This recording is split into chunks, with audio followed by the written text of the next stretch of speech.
Ok.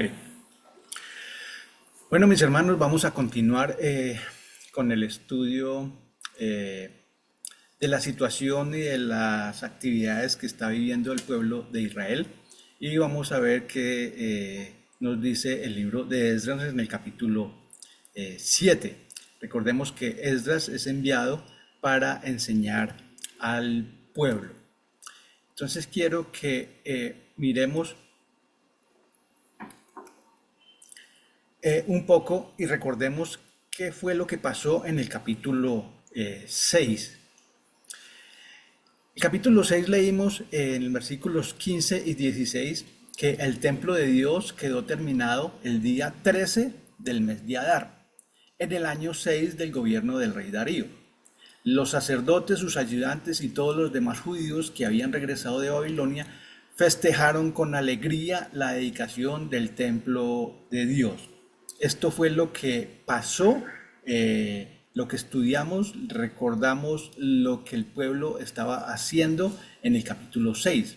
O sea, estaban festejando con alegría la dedicación y la hecha de la terminación del templo de Dios. En el versículo 22 de este mismo capítulo leímos que durante 7 días celebraron con alegría. Vemos que el pueblo estaba contento, el pueblo estaba feliz, celebraron la fiesta de los panes sin levadura. Estaban muy contentos porque Dios había hecho que el rey de Persia los tratara bien, pues los ayudó a reconstruir el templo del Dios de Israel. Esta es una versión del lenguaje sencillo. Entonces miramos qué fue cómo terminamos el capítulo 6. Ahora, recordemos que ahora la última clase que vimos, la última reunión, Orlando nos habló del libro de Esther. Vemos que en el capítulo 6, que termina con los acontecimientos en el año 515, y el capítulo 7, que tiene lugar en el año 458 a.C., han pasado más de 50 años.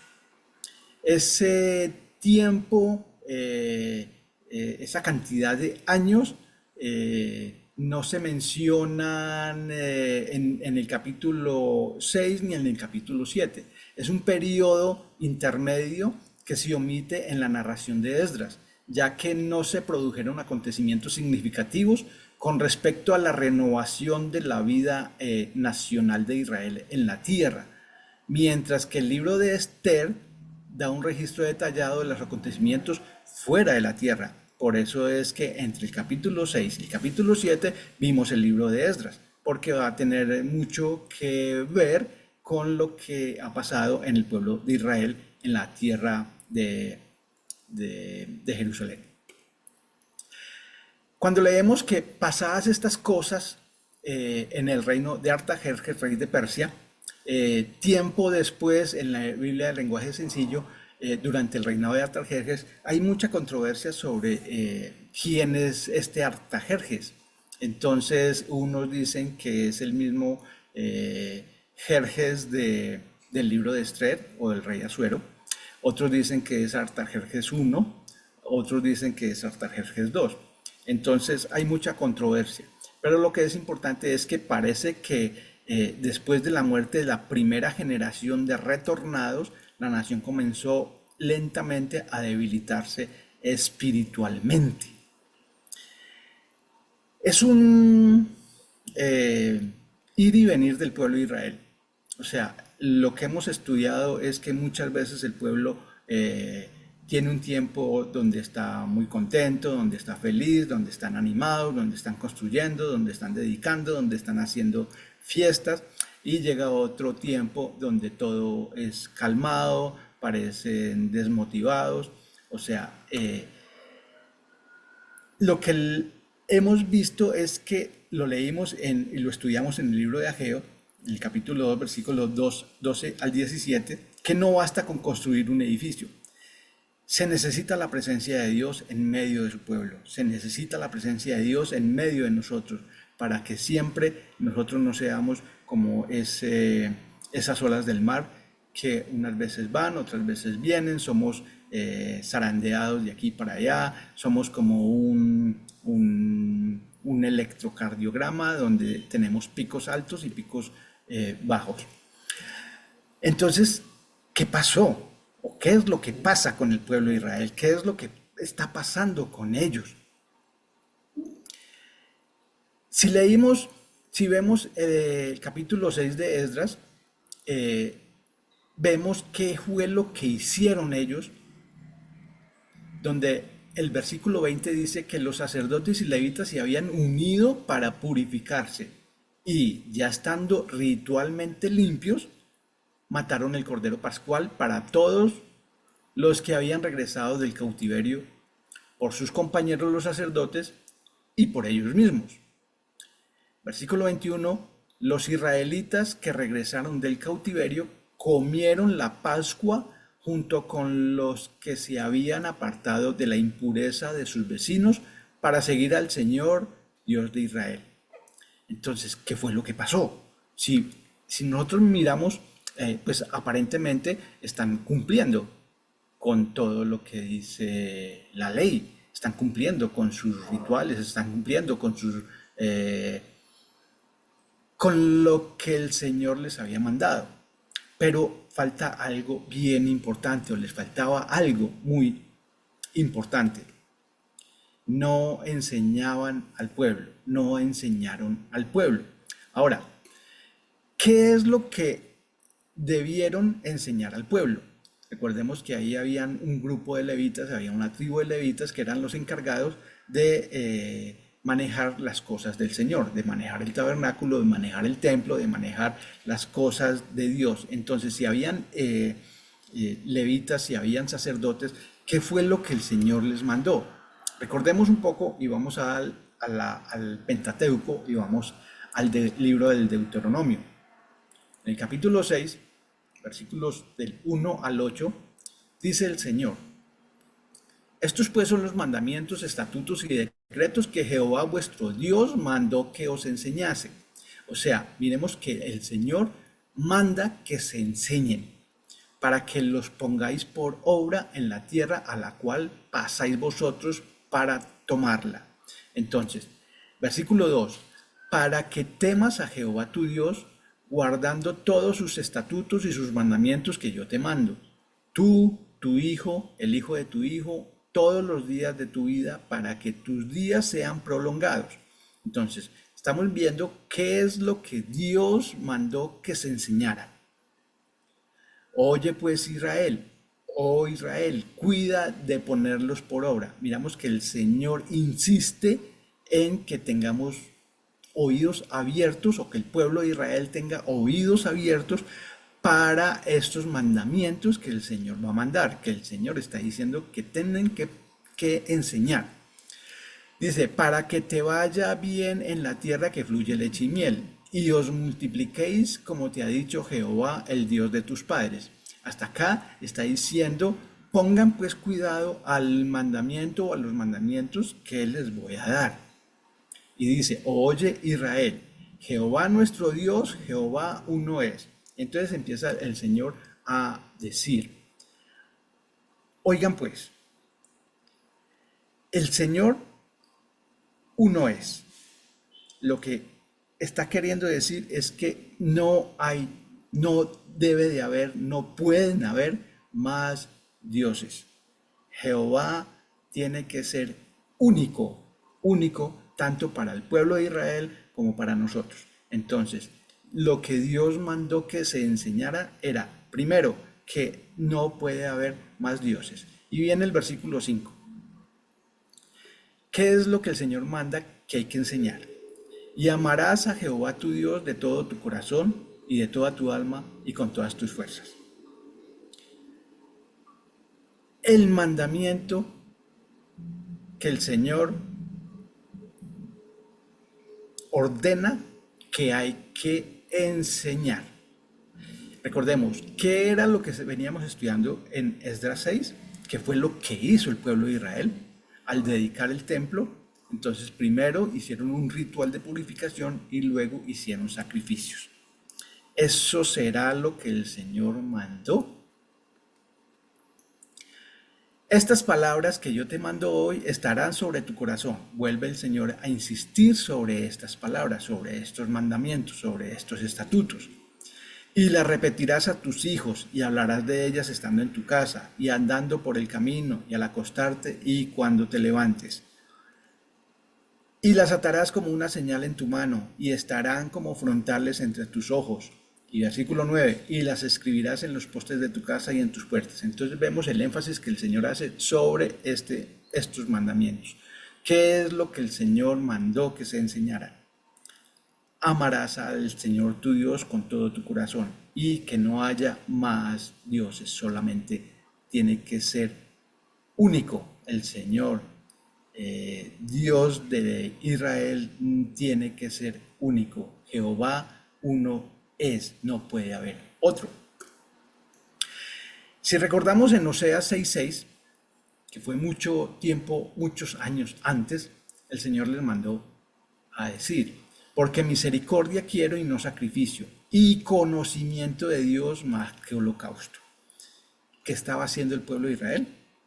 Estaba haciendo holocaustos y creyeron que con eso cumplían, que con eso ya estaban bien con el Señor.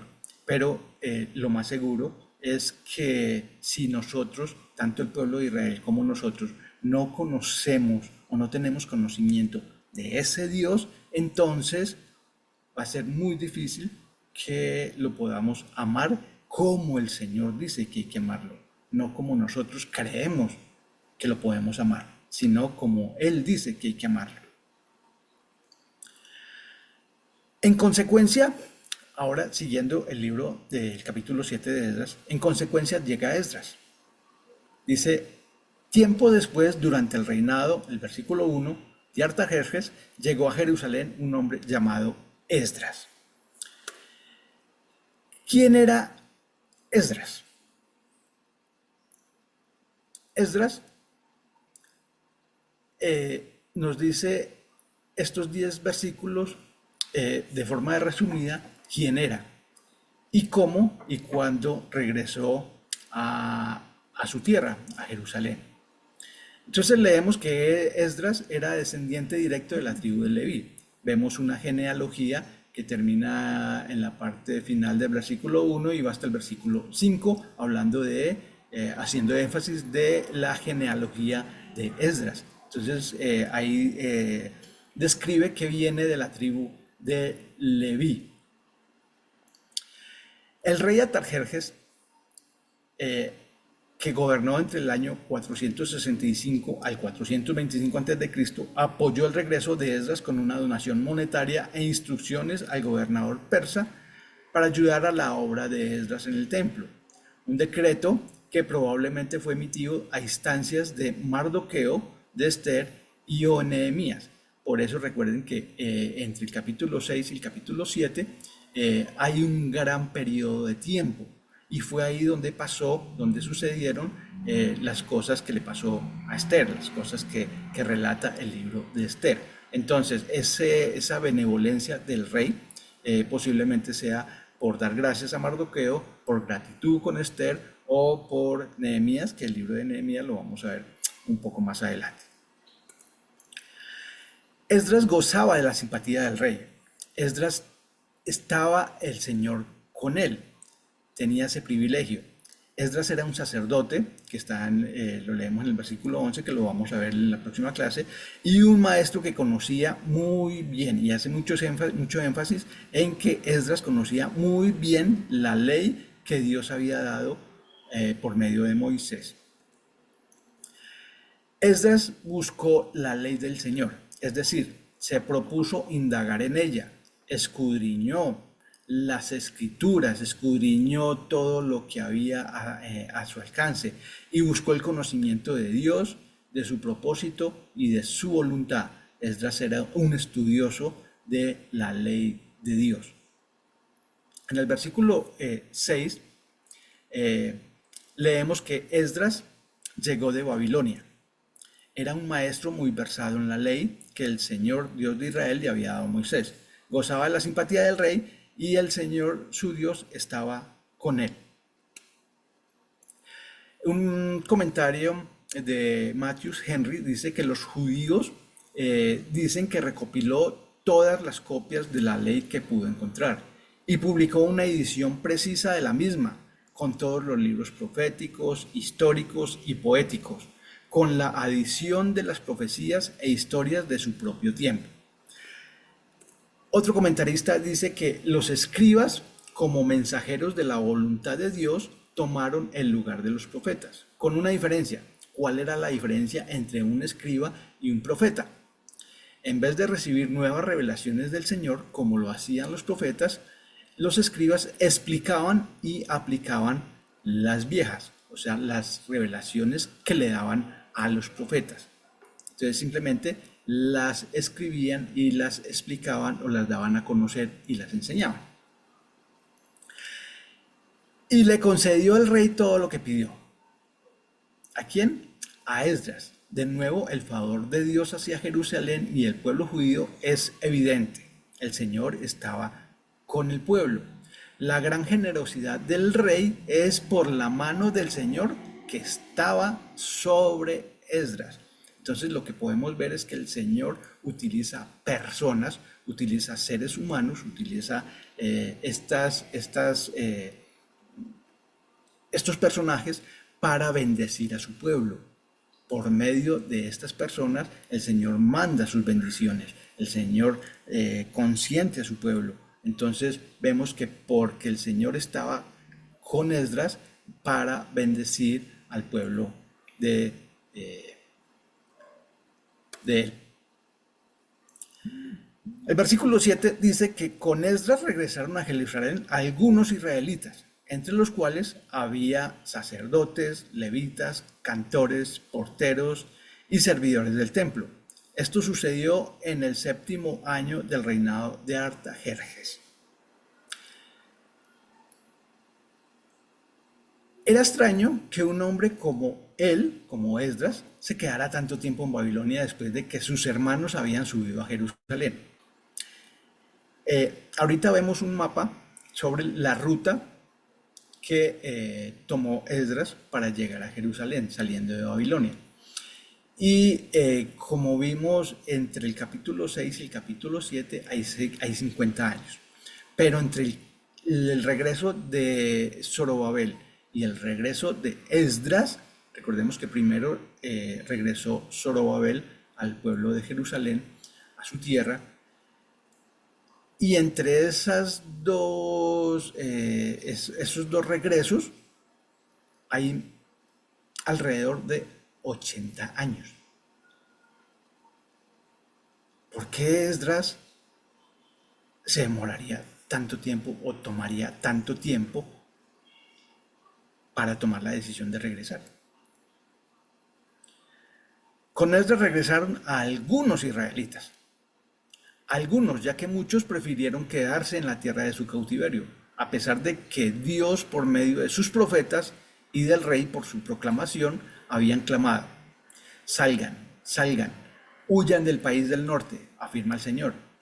Fui yo quien los dispersó a ustedes por los 4 vientos del cielo, afirma el Señor. Sión, tú que habitas en Babilonia, sal de allí, escápate. Unos versículos que encontramos en el libro de Zacarías, y hay otros en el libro de Isaías, que también hacen referencia a que el Señor les dice: salgan de allá. Pero ¿por qué no salieron todos? ¿Por qué es tan difícil que el pueblo obedezca la voz del Señor por medio de sus profetas? ¿Por qué es tan difícil seguir las órdenes del Señor? ¿Por qué será tan difícil hoy en día para nosotros buscar el reino de Dios? ¿Por qué es tan difícil? Porque sigue siendo difícil. Si miramos las rutas, la ruta de Zorobabel, que fue en el año 538 a.C., la segunda ruta, la ruta de Esdras, al ser nombrado ministro de sus santos religiosos por Artajerjes en el año 458 a.C., entonces miramos la diferencia de años y son más de 80. Entonces, si entre Zorobabel y Esdras hay 80 años, lo más probable o lo más sensato es pensar que Esdras nació en el exilio, que Esdras nació en Babilonia. Fueron 80 años. Y después vamos a ver la ruta de Nehemías, que también llegó tiempo después, años después. El versículo 9 dice que había salido de Babilonia el día primero del mes primero y llegó a Jerusalén el día primero del mes quinto, porque la mano bondadosa de Dios estaba con él. Vemos que estuvo cerca de 4 meses en su viaje. Esos 4 meses fueron distribuidos entre 1500 kilómetros, que es la distancia entre ambas ciudades, más o menos. ¿Por qué subieron para el norte y no se atravesaron directamente de Babilonia a Jerusalén en línea recta? Eso ya nos lo explicó Fabián en una clase pasada y nos decía que era para evitar el paso por el desierto. Por eso se dirigieron primero hacia el norte a través de Siria. Llegó a Jerusalén, Esdras llegó a una ciudad que había sido repoblada por el pueblo judío. Entonces, este Esdras vemos que posiblemente llegó a Jerusalén después de haber nacido en Babilonia. Entonces hay muchas teorías y hay muchos comentaristas donde hablan de que Esdras no llegó bajo el reinado de Artajerjes, sino sobre Artajerjes II, que no es Artajerjes II, sino Artajerjes I, otros que fue Jerjes. Bueno, en fin, hay muchas teorías que hablan de la edad o del por qué Esdras se quedó en Babilonia. En el versículo 10 leemos de que Esdras se había dedicado por completo a estudiar la ley del Señor, a ponerla en práctica y a enseñar sus preceptos y normas a los israelitas. Entonces posiblemente Esdras no regresó a Jerusalén tiempo o años antes porque se había dedicado o porque tenía que buscar o porque estaba interesado en estudiar la ley del Señor. Y lo más seguro es que en Jerusalén, como estaba destruida, como había sido destruida, pues no iba a encontrar material para estudiar. Solo son hipótesis. La obra de Dios no es solo levantar edificios, lo hablamos hace unos minutos. Una obra más delicada es necesaria. No es suficiente con construir iglesias, no es suficiente con crear una iglesia. Necesitamos que la presencia de Dios esté en medio de esa iglesia. Bueno, entonces vemos cuál fue el orden o cuál fue el método que Esdras utilizó. Estudiar, practicar y enseñar. Estudiar. Primero se esfuerza por comprender la ley y la palabra de Dios. Se esfuerza por comprender y no por curiosidad. Luego, practicar. Luego, practica conscientemente lo que entendió. Y luego, enseña. Luego desea y trabaja fervientemente para instruir a otros, para que ellos también lo sepan y lo hagan. Si esto es un método que utilizó Esdras, nosotros, los líderes de hoy en día, debemos de hacer lo mismo. Entonces, miremos cuál fue el método que Esdras utilizó. Primero, Dios estaba con él. Entonces es bien importante tener eso en cuenta para que los líderes puedan decir o puedan tomar ese rol de líder. El Señor debe y tiene que estar con él primero que todo. Entonces, ¿qué líderes estamos escogiendo nosotros? ¿A qué líderes estamos buscando? ¿Qué líderes estamos mirando? Entonces, primero vemos que Esdras buscó la ley del Señor. Asimismo, aprendió, luego la practicó. ¿Practicó qué? Lo que entendió, lo que estudió. Con su ejemplo confirmaba lo que aprendió. Entonces miremos que es bien importante, bien especial que lo que Esdras hizo lo traigamos nosotros a nuestra vida, a la iglesia, a nuestra congregación. ¿Qué líderes vamos a buscar? ¿Cuál es la mirada? ¿Qué líderes son los que podemos visualizar? Luego Esdras acumuló un buen tesoro con todo lo que estudió, con todo lo que aprendió. Y luego, ahí sí, instruyó a otros y expuso lo que había acumulado. No podemos empezar al revés, no podemos empezar por enseñar y después estudiamos o después practicamos. No, simplemente hay que empezar por estudiar. Ahora, estudiar para enseñar. Los ministros del Evangelio son llamados escribas instruidos para el reino de los cielos. Mateo 13, les dice Jesús en el versículo 51, les pregunta Jesús a los apóstoles, ¿han entendido todo esto? Todo esto es Jesús estaba hablando de sus parábolas, estaba hablando de esas enseñanzas que les había dado a los apóstoles, la parábola del tesoro, la parábola de la perla de gran precio. Y les preguntó Jesús, sí, respondieron ellos. Entonces concluyó Jesús, todo maestro de la ley que ha sido instruido acerca del reino de los cielos es como el dueño de una casa, que de lo que tiene guardado saca tesoros nuevos y viejos. Todo maestro de la ley que ha sido instruido acerca del reino.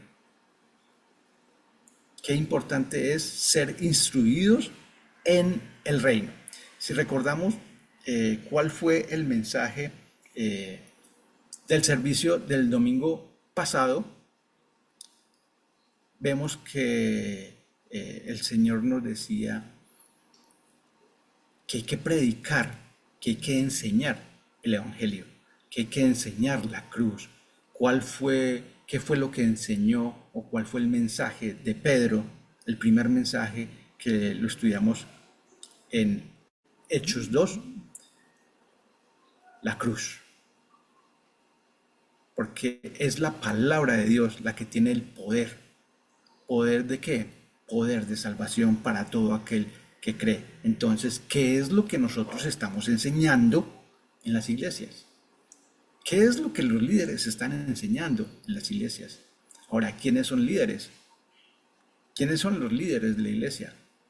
Pues en lo personal, en mi opinión, los líderes en la iglesia son todos los que sirven, desde los que están en la puerta hasta los que predican, pasando por los que dan la Santa Cena, por los que hablan de la cena, por los que hablan de la ofrenda, por los que dan la bienvenida, son líderes. Y para mí, todos ellos tienen que pasar por este método, tienen que hacer este método, estudiar, practicar y enseñar. La buena mano de Dios. Así como vemos los acontecimientos que han de ocurrir en la mano de Dios, así también debemos ver la mano de Dios en los acontecimientos y reconocer con agradecimiento que Dios es bueno. Dios es muy bueno, siempre trata de enseñar a su pueblo de cómo podemos acercarnos a Él. Mis hermanos, esto era lo que estudiamos del versículo 1 al versículo 10 del capítulo 7 de Esdras. Vamos a terminar ahí, vamos a terminar con una oración, diciéndole al Padre, gracias por este tiempo, gracias por esta oportunidad que nos das de poder escudriñar las Escrituras, de poder ver qué fue lo que hizo su pueblo, el pueblo escogido, para que nosotros lo tengamos como ejemplo y no cometer los mismos errores que hicieron ellos. Gracias, Señor, porque nos da la oportunidad de poder esculcar las Escrituras, de poder estudiarlas, de practicar lo que estudiamos, Señor, y de poder llevarle al mundo y decirle que hay un Dios bueno, que hay un Dios que nos ama, que hay un Dios que está siempre pendiente, con los brazos abiertos para todo aquel que cree en ti, Señor. Gracias te damos, Padre bueno, y con gozo. el resto de tiempo en tus manos. A ti sea la gloria y la honra, Señor. Te doy en el nombre de Jesús, nuestro Señor y Salvador eterno. Amén.